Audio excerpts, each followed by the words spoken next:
Salut à tous. Aujourd'hui, on va parler des nouvelles lois et des changements majeurs de l'immigration au Canada en 2025. Le Canada a récemment publié un nouveau plan d'immigration pour la période 2025 à 2027.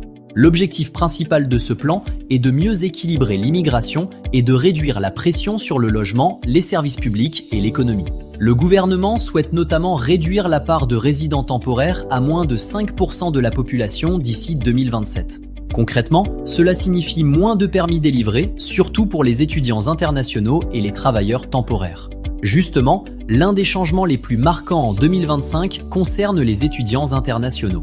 Le Canada a décidé de limiter le nombre de permis d'études, ce qui a déjà provoqué une baisse importante des inscriptions dans certaines universités et collèges. Les critères deviennent plus stricts, la concurrence est plus forte et il est désormais essentiel d'avoir un dossier solide pour espérer obtenir un permis d'études. Un autre point très important concerne les frontières et les demandes d'asile.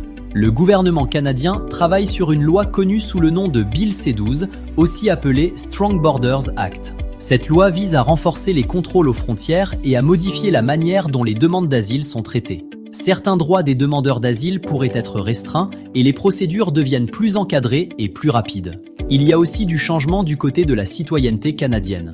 En 2025, les règles concernant la citoyenneté par filiation ont été modifiées.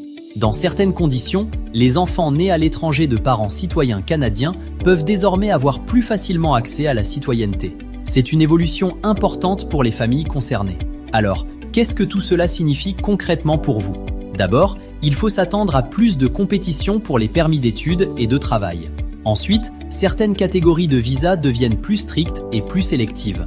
Il y a aussi des changements importants pour la citoyenneté des enfants nés à l'étranger.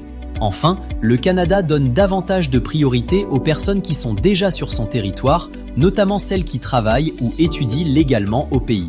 Si vous envisagez d'immigrer au Canada en 2025 ou après, il est absolument essentiel de bien vous informer, de suivre les mises à jour officielles et de préparer votre projet avec sérieux.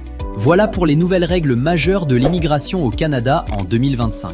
Si vous voulez que j'explique plus en détail comment ces changements peuvent vous impacter personnellement, dites-le moi en commentaire. N'oubliez pas de vous abonner pour ne rien rater des prochaines mises à jour sur l'immigration au Canada.